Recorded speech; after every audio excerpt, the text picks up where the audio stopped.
বিজয় উল্লাসে মাতোয়ারা নোয়াখালী ৬ আসনের আব্দুল হান্নান মাসুদ ত্রয়োদশ জাতীয় সংসদ নির্বাচনে বেসরকারিভাবে জয়ী হয়েছেন বৈষম্য বিরোধী ছাত্র আন্দোলনের অন্যতম কাণ্ডারি ও এনসিপির জ্যেষ্ঠ যুগ্ম মুখ্য সমন্বয়ক আব্দুল হান্নান মাসুদ।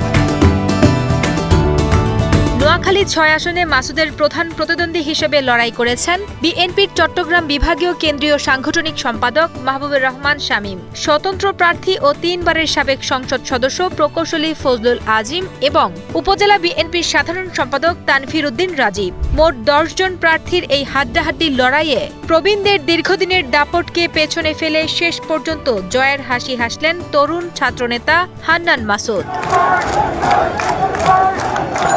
অভিজ্ঞ রাজনৈতিক ব্যক্তিত্ব বনাম নবীন রাজনীতিবিদ আব্দুল হান্নান মাসুদের এই লড়াই কেবল একটি আসনের জয় পরাজয় নয়, বরং এটি ছিল আগামীর বাংলাদেশের রাজনীতিতে নেতৃত্বের পরিবর্তনের এক কঠিন পরীক্ষা।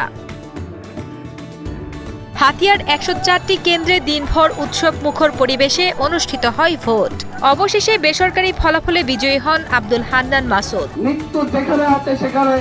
২০২৪-এর জুলাই বিপ্লবের অন্যতম প্রধান রূপকার ও বৈষম্য বিরোধী ছাত্র আন্দোলনের কেন্দ্রীয় সমন্বয়ক মাসুদ। বর্তমানে তিনি এনসিপির জ্যেষ্ঠ যুগ্ম মুখ্য সমন্বয়কদের দায়িত্ব পালন করছেন।